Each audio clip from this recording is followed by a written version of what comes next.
Vamos a descansar un momento y luego va a seguir Ingrid con la parte que corresponde al laboratorio. Entonces ya saben que cualquier duda que tengan pueden interrumpir. Vamos a hacer un repaso de lo que vimos el día de ayer y vamos a continuar con lo que corresponde el día de hoy. Solo quiero decirles que las clases que se estén impartiendo de forma sincrónica como esta, no voy a subir el video. El video solo es de evidencia que ustedes estuvieron aquí y que sí tuvimos la clase. Para que ustedes tomen apuntes, ¿verdad? De toda la información que estamos dando y así que ustedes puedan estudiar con esos apuntes. Sí se va a subir el documento y sí se va a subir la presentación. Vamos a iniciar entonces.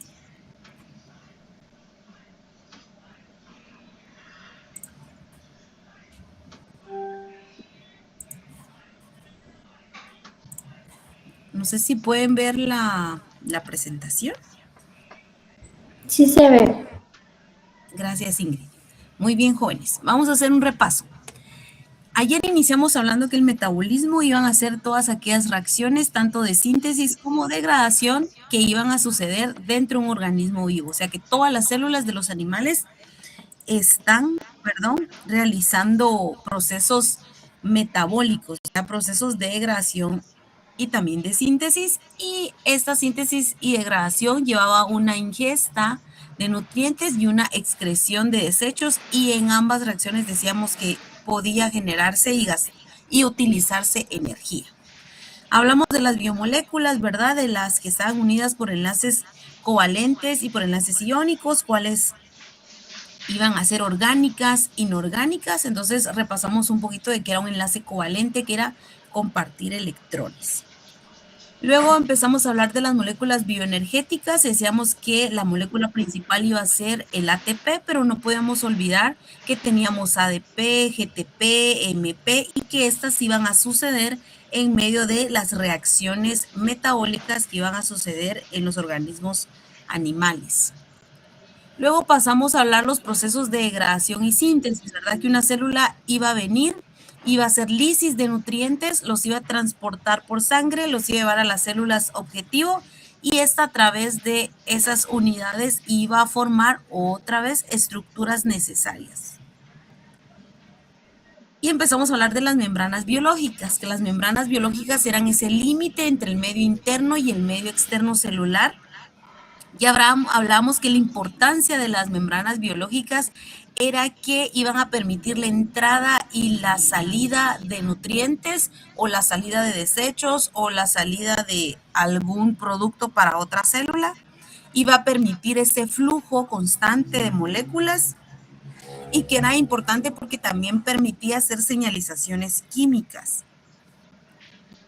Luego pasamos a hablar de la estructura, cómo estaba formada esas membranas, que es la membrana bilipídica, ¿verdad?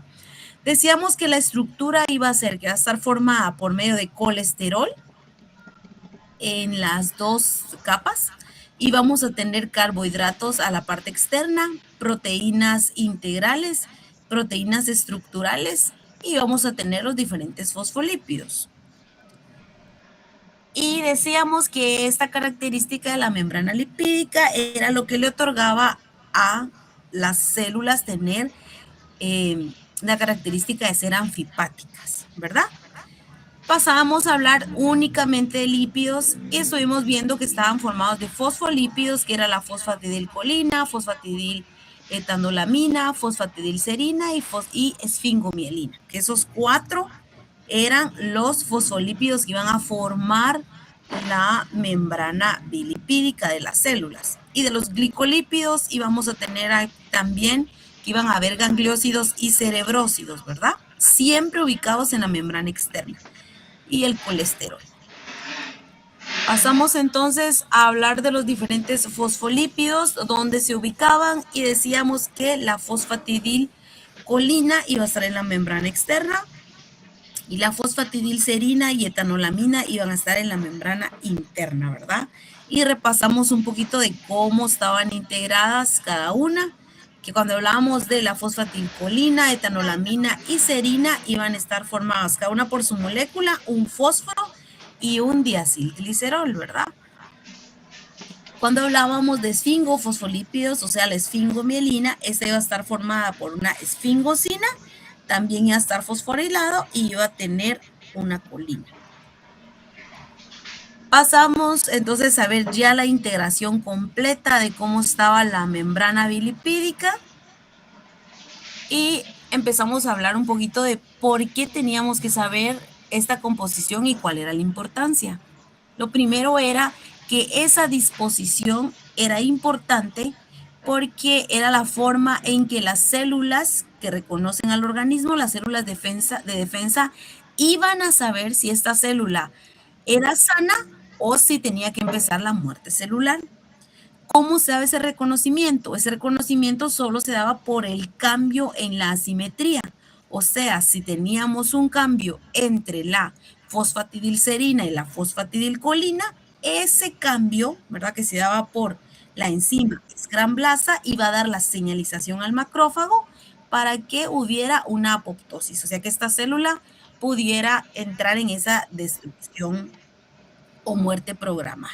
Y hablábamos que cuando los macrófagos reconocen ese cambio energético, entonces iban a poder degradar estas células. Luego pasamos al siguiente punto, que era que estos lípidos de membrana también eran permitían la señalización celular y actuaban como segundos mensajeros. Y para eso usamos el ejemplo del fosfatidilinositol. Decíamos que el fosfatidilinositol también se iba a ubicar en la membrana lipídica, pero en la parte interna, en relación con el citoplasma celular. Iba a llegar un estímulo que puede ser una hormona, un neurotransmisor, a una proteína de membrana. Esto iba a hacer que se activara una molécula de alta energía, que era un GPT. Esto iba a generar que se activara un ATP y eso iba a fosforilar al inositol, ¿verdad? Y por eso el inositol pasaba de tener un fosfato a tener dos fosfatos. Entonces se transformaba en fosfatidilinositol 4,5 bifosfato, ¿verdad? No es di, es bifosfato. Luego de eso se daba una hidrólisis por una fosfolipasa, que también es una proteína que ustedes pueden ver que solo está en la parte interna de la bicapa lipídica. En cambio, estas son proteínas que están en ambas, ¿verdad? Atraviesan ambas capas. Y esta enzima iba a separar al inositol y al fósforo, ¿verdad? Entonces ya teníamos nosotros que se daba la característica de ser un segundo mensajero. Pasamos a hablar entonces de glucolípidos, que es el siguiente compuesto de la membrana. Que los glucolípidos eran azúcares, que el término correcto es glúcidos, unidos a lípidos, y esto servía para identificación celular. ¿Cómo se reconocen las células entre sí, que son propias del organismo? Porque el organismo no debe atacarse, no debe tener autoinmunidad. ¿Cómo las células de defensa pasan reconociendo cada célula? La iban a pasar reconociendo a través de los carbohidratos de los glucolípidos de la membrana externa. Y poníamos un ejemplo, ¿verdad? Que lo que sucedía cuando teníamos tumores de glándula mamaria era que como esos glucolípidos que se expresan son propios del organismo, entonces muchas veces los tratamientos o las quimioterapias no podían destruir el tumor porque venía la célula y las células de defensa lo reconocían como propio. Entonces, las nuevas técnicas que están surgiendo ahorita están tratando de que aunque esas células expresan esos glucolípidos propios, se están creando marcadores para que se unan y entonces los tratamientos ataquen esta célula, pero ataquen realmente al marcador. Y este es el marcador que ahorita los estudios están tratando de crear para que las terapias contra cáncer de mama sean más efectivas. Entonces ahí queríamos enfatizar que los glucolípidos, su importancia es el reconocimiento celular. Decíamos que los glucolípidos que vimos en la bioquímica 1 fueron los cerebrósidos, que su característica es que se encuentran más en cerebro y en tejido nervioso, y los gangliósidos, que los cerebrócidos estaban formados únicamente por glucosa o galactosa, ¿verdad? Unido a una ceramida y no tenían residuos de ácido siálico.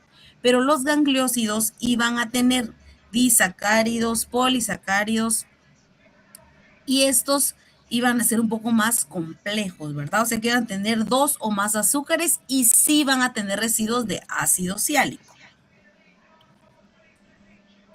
Luego hablamos del tercer componente lipídico de la membrana y era el colesterol, y aquí nos quedamos hablando. Decíamos que el colesterol, nos recordamos cómo era la estructura, ¿verdad? Cómo estaba formado, pero debíamos de saber que el colesterol que se ubicaba en la membrana bilipídica tiene la importancia de que está esterificado, por eso se dice esteroles, ¿verdad? Y se ubicaban tanto en la membrana externa como en la membrana interna. Decíamos que su importancia tenía que ver cuando se daban esos cambios de temperatura. Si una molécula estaba a baja, perdón, si una célula iba a estar a baja o a alta energía.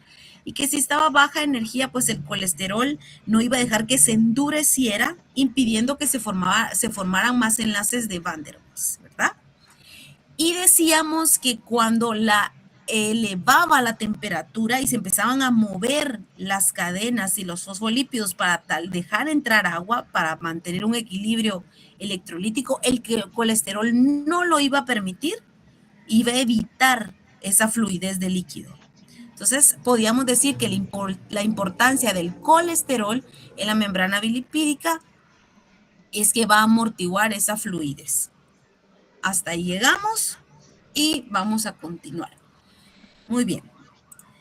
Entonces, esto que ustedes ven aquí es más o menos una imagen de cómo es la membrana bilipídica, ¿verdad? Voy a quitar el sonido. Bueno, si nosotros la viéramos aquí, sabemos que ahí están las cabezas, ¿verdad? Y aquí están las colas de los diferentes fosfolípidos. Este es el espacio intracelular y el espacio extracelular. ¿Cómo lo sabemos? Porque sabemos que los diferentes glúcidos, o sea, carbohidratos, siempre van a estar hacia la parte extracelular, porque van a permitir que esta célula fuera reconocida por el organismo. Aquí miramos que hay una proteína de transporte y esa proteína va a servir para que ingresen diferentes compuestos, que lo vamos a ver en un momento. Según lo que hemos visto hasta ahora, si nosotros buscáramos colesterol, lo tenemos que buscar aquí cerca de las colas, tanto en la parte interna como en la parte externa. Ahora, si nosotros buscáramos fosfatidilinositol, pusiéramos un marcador inmune, podríamos encontrarlo aquí en la membrana interna, porque decíamos que se ubicaba aquí. Si yo les digo, bueno, usted está estudiando y va a encontrar fosfatilcerina, ¿y dónde la encontraría? Ya sabemos hasta este momento exactamente cómo está formada esta membrana bilipídica. Entonces, para el corto del día miércoles, ya se va a poder evaluar esta primera parte. No sé si alguien tiene alguna duda de la clase anterior. Si todo está claro, voy a continuar entonces. Y paso al siguiente compuesto, que son proteínas de membrana. ¿Cómo llegan estas proteínas a la membrana bilipídica? Van a ser sintetizadas en los ribosomas que están en el citoplasma celular. Luego estas van a migrar a áreas específicas y se van a ubicar aquí en la membrana bilipídica, ¿verdad? Entonces, estas proteínas de membrana fosfolipídica representan una barrera, o sea, si solo hubieran fosfolípidos, la barrera sería impermeable. Nada podría entrar y la célula no podría comunicarse. Entonces, vamos a necesitar nosotros que entren nutrientes al exterior, porque sabemos que deben entrar esos nutrientes para que haya una lisis, haya reacciones bioquímicas, se produzca energía y hablemos de metabolismo. Entonces, para que puedan entrar esos nutrientes del exterior, nosotros necesitamos que estén las proteínas de membrana, porque los nutrientes o los receptores, vamos a poner de ejemplo cuando un perro se alimenta. Supongamos que está comiendo el perro, se va a producir insulina. La insulina tiene que llegar a un receptor proteico y entonces se va a abrir un canal para que entre la glucosa. Y la glucosa va a entrar también por una proteína. Entonces, las proteínas son la comunicación, no solo que entren nutrientes, sino la comunicación con hormonas que sean liposolubles para permitir el ingreso a la célula. Entonces, las proteínas de membrana. Las proteínas de membrana participan en el transporte activo y pasivo de materiales a través de las membranas celulares y las otras membranas que van a tener los organelos. Estas van a comunicar y van a permitir ese paso de nutrientes, pero también la salida de desechos o toxinas. Entonces, la parte de lisis y síntesis sabemos que va relacionado con las proteínas, porque las proteínas son las que van a permitir el ingreso o el egreso o excreción de cualquier toxina o desecho. Entonces, ya viendo aquí, ya todos sabemos de qué estamos hablando y tenemos proteínas que van a ser unidas a superficies específicas, ¿verdad? Algunas, como decíamos, van a penetrar toda o se van a ubicar en toda la membrana lipídica y otras van a estar solo en la parte exterior o solo en la parte interior. Van a estar ancladas solo en una región específica. O sea que vamos a tener unas que van a estar relacionadas con la parte hidrofóbica, ¿verdad? Y otras con la parte hidrolítica, dependiendo qué es lo que tienen que transportar. Y vamos a pasar a la parte de transporte activo y transporte pasivo. Entonces, ya que estamos hablando de que estos transportes, muchas cosas se tienen que transportar en los canales, el transporte pasivo es donde ustedes ya conocen que las moléculas van a pasar, ¿verdad?, a favor del gradiente o de concentración y no van a tener ninguna restricción, ¿verdad? O sea que van a venir y van a pasar las moléculas, casi siempre va a ser agua. O también podría, como esto es lípido, nos recordamos que esto es lípido, también aquí pueden atravesar sin ningún problema algunas hormonas que son hidrosolubles, ¿verdad? Pueden pasar sin ningún problema. Este tipo de transporte no va a requerir energía. Ahora tenemos que los canales se forman, o sea que realmente son poros llenos de agua que va a permitir que se viaje en la membrana sin ningún problema.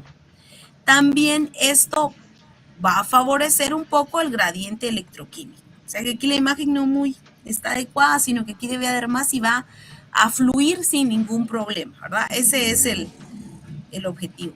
Ahora, cuando tengamos una difusión facilitada, es porque los compuestos o los nutrientes van a pasar, tienen que pasar a través de una proteína transportadora. Eso tenemos que saber. Si difusión simple únicamente va a entrar y algunos nutrientes van a entrar por una proteína que les va a permitir el ingreso, pero debe ser específicamente por la proteína. Entonces vamos a tener difusión simple, que van a venir las moléculas y van a difundirse a través de la membrana sin ningún problema. Y la difusión facilitada necesitan una proteína para poder transportarse. En eso nos vamos a enfocar. Ahora vamos a poner un ejemplo, a ver si sí se entendió. Entonces, difusión facilitada. Necesitamos entrar por proteínas periféricas. Está el espacio extracelular, el espacio intracelular. Entonces, el ejemplo está aquí. Dice que el calcio tiene una carga positiva, ¿verdad? Entonces, si esta es una proteína, esa proteína va a estar formada de aminoácidos. Y sabemos que nosotros tenemos aminoácidos básicos, aminoácidos neutros, aminoácidos ácidos.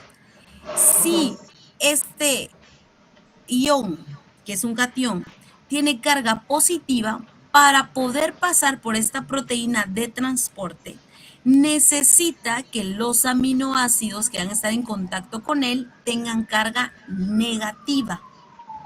Entonces, ¿qué aminoácidos podrían estar formando esta proteína? Yo les puse aquí los aminoácidos que tienen carga negativa a pH celular, o sea, a pH neutro, van a ser los aminoácidos ácidos como el aspartato y el glutamato y no los básicos.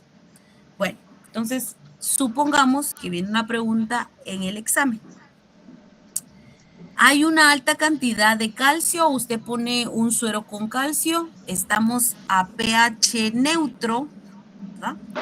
Y ese calcio necesita entrar por una proteína de transporte para entrar al espacio intracelular. ¿Qué características deben de tener esos aminoácidos? Las características es que si el compuesto que está entrando tiene una carga positiva, los aminoácidos tienen que tener por ende una carga negativa, ¿verdad? Eso sería lo lógico. Pero no nos olvidemos del carácter anfótero de los aminoácidos. El carácter anfótero de un aminoácido es que un aminoácido ácido, ¿verdad? Si yo lo pongo en un pH que es ácido, el aminoácido se va a volver básico. Y si yo tengo un aminoácido básico en un pH básico, el aminoácido se va a volver ácido. No nos debemos de olvidar de eso. Bueno, entonces estamos aquí. Tenemos estas proteínas de transporte. Estamos en transporte pasivo, ¿verdad? La proteína únicamente sirve para transportar. Entonces, en el soluto 1, nosotros vamos a tener sodio. Si yo tengo sodio, ¿qué aminoácidos deben estar conformando esta proteína? Bueno, 1. El aspartato y el glutamato son aminoácidos no esenciales que actúan como los principales neurotransmisores del sistema nervioso central. Estructura y carga, dice. A un pH fisiológico, ambos presentan cadenas laterales con carga negativa. Ahora vamos a ver esto. La lisina y la arginina son aminoácidos esenciales, la lisina, y semiesencial, la arginina. Sabemos que la lisina se obtiene de lácteos y carnes y es antagónica de la arginina, o sea, no las damos juntas porque son antagónicas, son contrarias. Hablando de la estructura y carga, a pH fisiológico, ambas presentan cadenas laterales con carga positiva. Entonces, esta proteína de transporte, ¿de qué debe estar formado? ¿De aspartato y glutamato o de lisina, arginina o solo una de ellas? ¿Alguien que quiera opinar para no empezar con la lista? Jóvenes. Bueno, si no. De aspartato y glutamato. Muy bien, aspartato y glutamato porque sabemos que debe tener la carga contraria.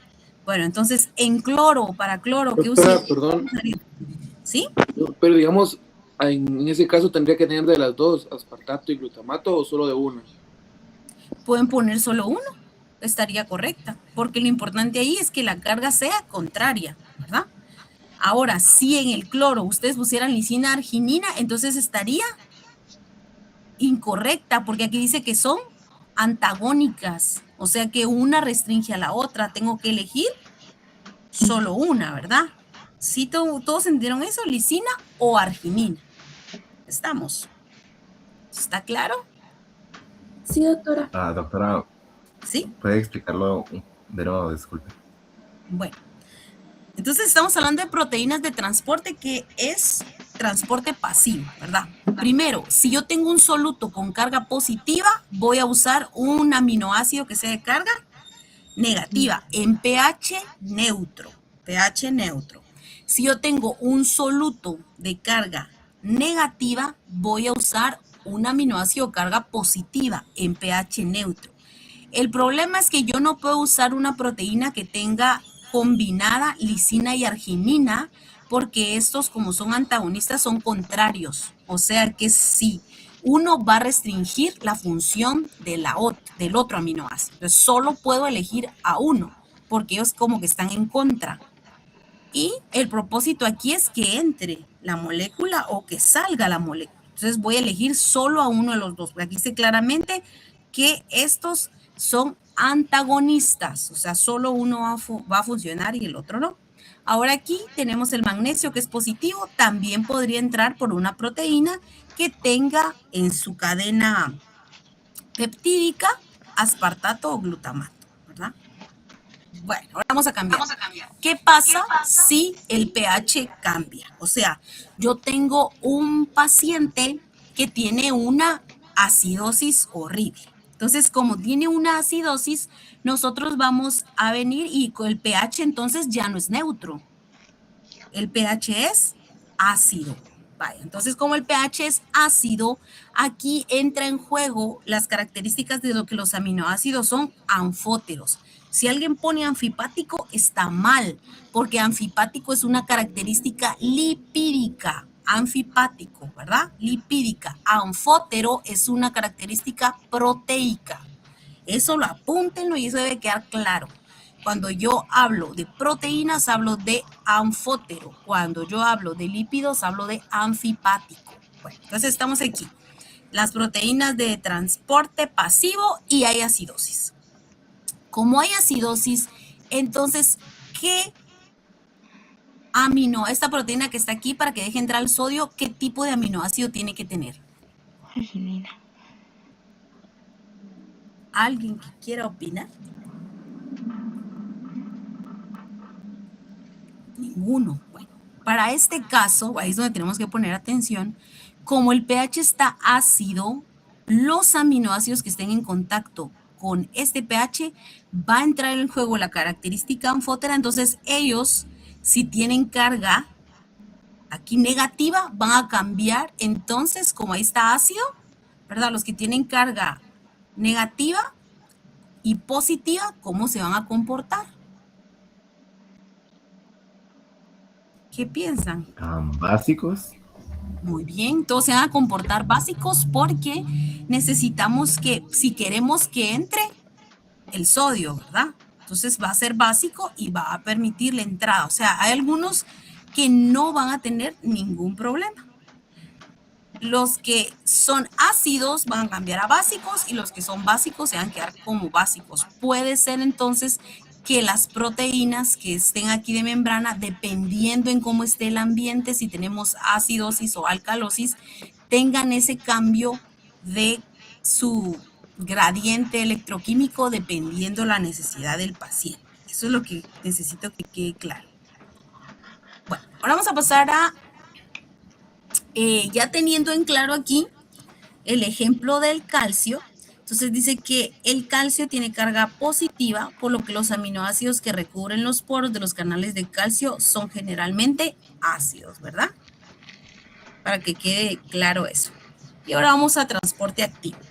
Bueno, el transporte activo tiene la diferencia que va a necesitar utilizar energía. Entonces yo puse aquí ATP, pero eso no sería del todo cierto porque nosotros tenemos varias moléculas de alta energía. O sea, quiere decir que un transporte activo puede usar GTP, puede usar NAD, puede usar FAD, puede usar, o sea, puede usar cualquier molécula bioenergética para poder realizar el transporte. Pero yo puse aquí que el transporte activo usaba energía y pues casi siempre la teoría dice ATP, pero no solo utiliza ATP.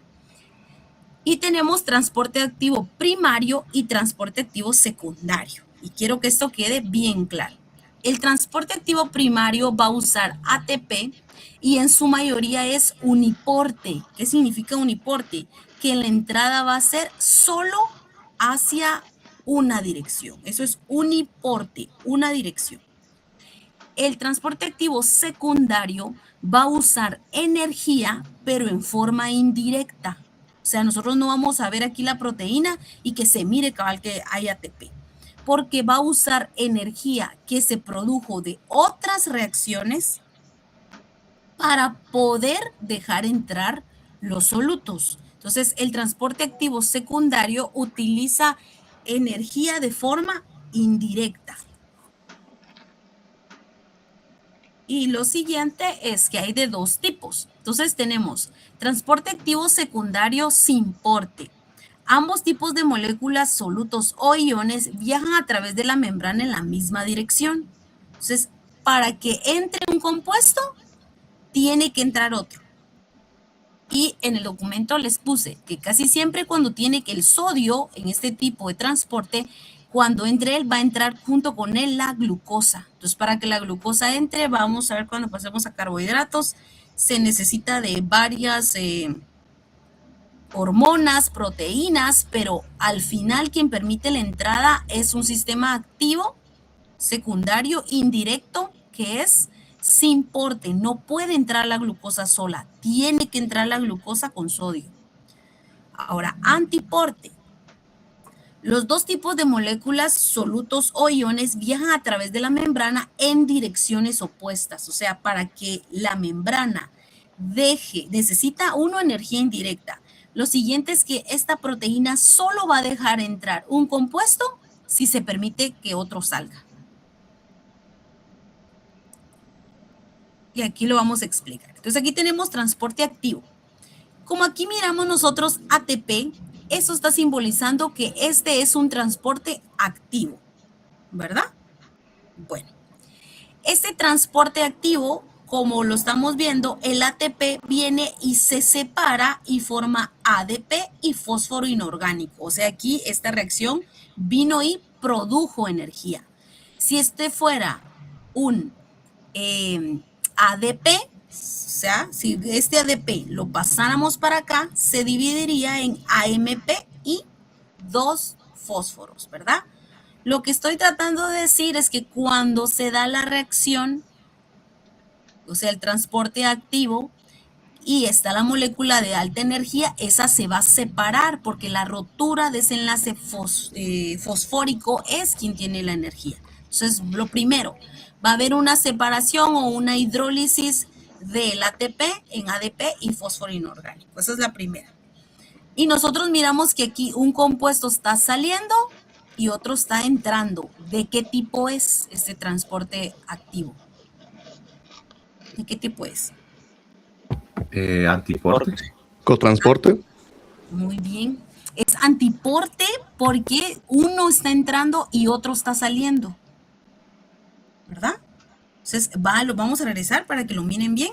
Entonces dice antiporte, que ambos son cotransportes. Uno tiene que salir y otro tiene que entrar. Y miramos que en este caso es un antiporte y es un transporte activo primario, ¿verdad? Vamos a regresar para que quede claro. Miren, estoy usando directamente energía y una molécula está entrando y otra está saliendo. Bueno, aquí está simbolizando que esta energía que se produjo aquí está viniendo y está activándome ese transporte activo secundario, porque decíamos que el transporte activo secundario iba a ser cuando se daba la entrada o salida de moléculas con energía de otra reacción, ¿verdad? Entonces aquí nosotros tenemos que también es secundario porque está utilizando la energía que se produjo aquí, pero están entrando dos al mismo tiempo. Entonces este sería transporte activo secundario y sería, va a aparecer aquí, sin porte, ¿verdad? Los dos están entrando al mismo tiempo. ¿Está claro esto hasta ahorita? Esto tiene que quedar bien claro porque después entran ahí enzimas, proteínas y otras cosas a intervenir en las reacciones. ¿Sí está claro? Yo creo que sí. Bueno, entonces miren, aquí ya está un poquito ya más lo que vamos a estar viendo. En este caso, nosotros estamos viendo que aquí hay un ingreso uniporte, ¿verdad? Y aquí, aunque el esquema no lo muestre, si dice uniporte, tiene que haber ATP, ¿verdad? Y si no hubiera ATP, es que este sistema uniporte está usando energía que se produjo en otra reacción. O sea, estamos aquí. Puede ser que esta reacción que utilizó ATP, que es la ATP-ASA, que es una bomba, la vamos a ver más adelante, vino y produjo energía y eso permitió que todas estas pudieran permitir el ingreso. Entonces, primero tenemos transporte activo secundario. Uniporte, porque entra en una sola dirección, utiliza energía de otra reacción. Luego tenemos aquí un sin porte. Ahí miramos que están entrando dos moléculas al mismo tiempo y decíamos que aquí iba a entrar glucosa, ¿verdad? Y sodio. Les puse aquí el símbolo de sodio porque a veces en las preguntas del examen, cuando empezamos a poner los símbolos, no se recuerdan ni se equivocan. Entonces sí tiene que estar bien claro. Cuando entran las dos, sabemos que esto, ya media vez aquí entra la glucosa, nosotros podríamos empezar la primera ruta metabólica. Pero yo tengo que entender desde aquí cómo entró. Ya entró. Estamos aquí, ¿verdad? Sin porte. Ahora tenemos un antiporte, que yo necesito que el sodio vuelva a salir. ¿Para qué? Para que deje entrar más glucosa. Entonces el sodio tiene que estar saliendo, entrando. Pero aquí dice que el sodio va a venir y se va a dejar entrar únicamente si la célula da calcio al exterior. Y tiene que dar 2 moléculas de calcio. Entonces es un sistema antiporte. ¿Quién está regulando este antiporte, simporte, uniporte? ¿Quién está produciendo la energía para que este sistema secundario esté pasando? Va a ser una enzima que se llama ATP-ASA. Sabemos que todo lo que termina en ASA es una enzima, ¿verdad? Lipasa, la glucuronidasa, todas las que terminan en ASA. Entonces aquí, ¿viste? Esto es una enzima y es una enzima que bombea. Es una enzima que separa compuestos porque yo tengo que convertir, esta enzima tiene que convertir este ATP en ADP y fósforo inorgánico, ¿verdad? Entonces debe separar al ATP, por eso es una enzima, y a la vez esta enzima va a tener un sistema que es antiporte, ¿verdad? Para que quede ahí bien claro. Bueno, ¿está claro esta parte de los transportadores? Sí, doctora. Bien, ya casi vamos a terminar. Muy bien, entonces sabemos que las células eucariotas, entonces, ya concluyendo, aquí está la membrana bilipídica. Ya sabemos cómo está formada, los fosfolípidos que están ahí, los glucolípidos, el colesterol, y aquí están las proteínas, ¿verdad? Proteínas, algunas que están ancladas a toda la capa bilipídica, unas que solo están en la parte interna, otras en la parte externa, y ahora sabemos que estas proteínas, pues, son proteínas de transporte activo primario y secundario, que algunas de esas proteínas están haciendo simporte, transporte, cotransporte, y algunas son enzimas también, las que están aquí, o sea, proteínas enzimáticas, que lo que están haciendo es separar compuestos para producir energía. Supongamos que aquí entró la glucosa. Sabemos que entró por un sistema de simporte, ¿verdad? Entra. Ya estando aquí, la glucosa va a venir, va a realizar una serie de reacciones, entonces se va a producir un compuesto, ese compuesto se va a ir y va a llegar a la mitocondria. Pero aquí en la mitocondria yo tengo otra vez esa capa bilipídica, o sea, esto que está aquí otra vez está rodeando a la mitocondria.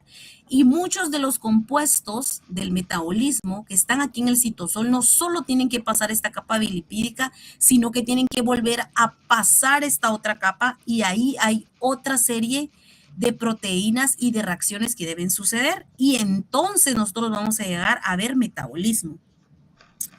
Por eso es de que yo debo conocer todas las biomoléculas y su estructura para saber cómo pasan aquí, qué se convierte en el citoplasma y cómo llegan, pasan esta otra barrera, y aquí es donde se da la mayor parte del metabolismo energético.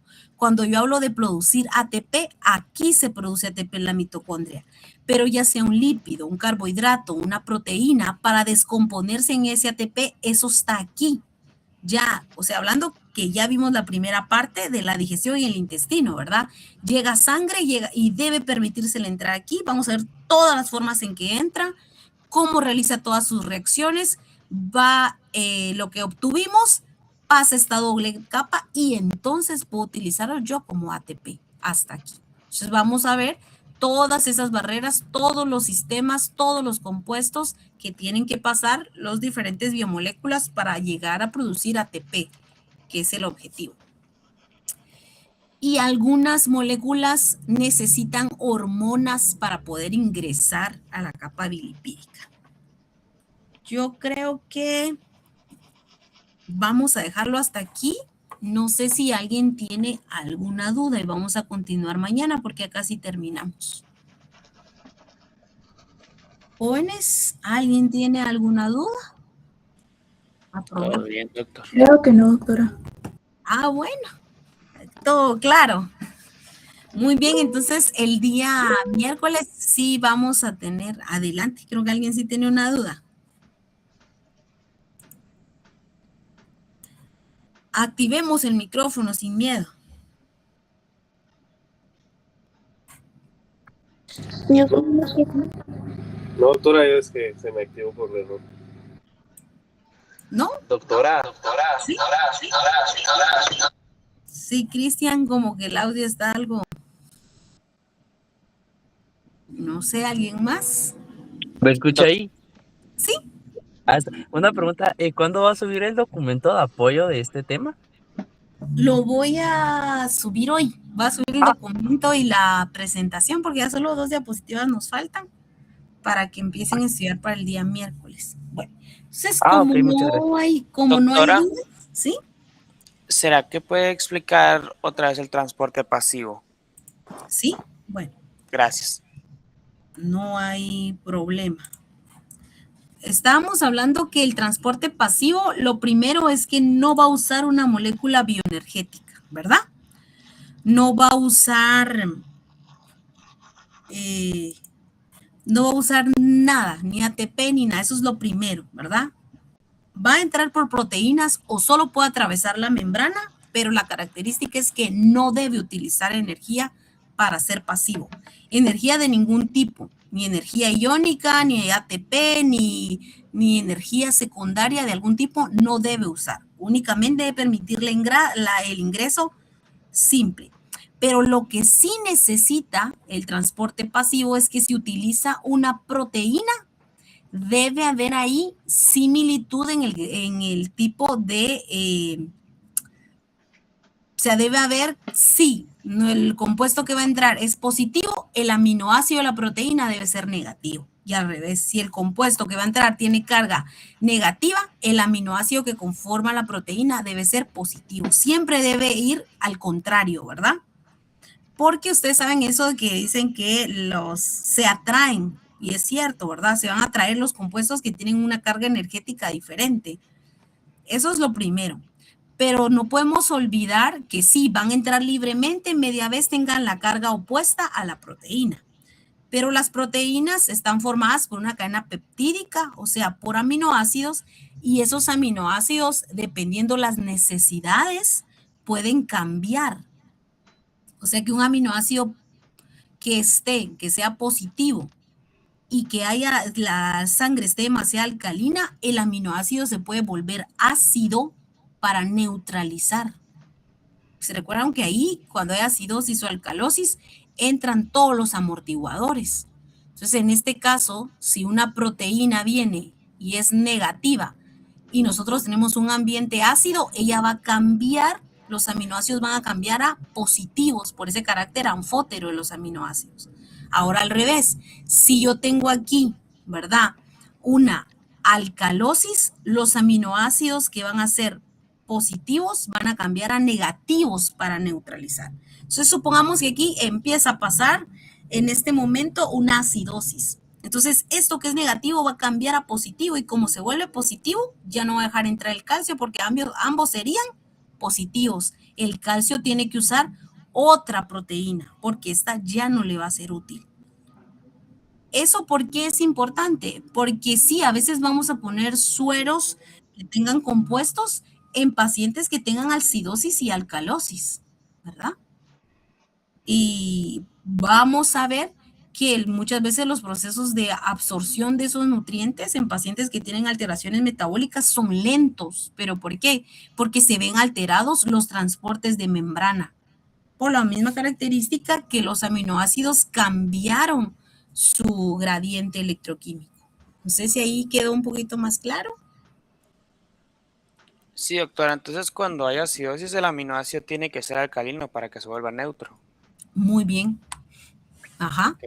Pero si alguien, qué casualidad que el que iba a entrar ahí necesitaba que fuera ácido, entonces ya no va a poder entrar, ¿verdad? Sí, ya entendí. Gracias, Doc. Muy bien, no, con gusto, José Andrés. Vamos a descansar entonces y regresemos a las 8 en punto para ver lo que corresponde al laboratorio. Bueno, entonces descansemos y a las 8 en punto volvemos a ingresar, o no sé si algunos quieren quedarse conectados de una vez. Bueno, mejor sí vamos a terminar y mejor van a descansar un ratito y a despejarse y regresamos. En el mismo link va, doctora. Sí, en el mismo link. Ok, Doc, gracias.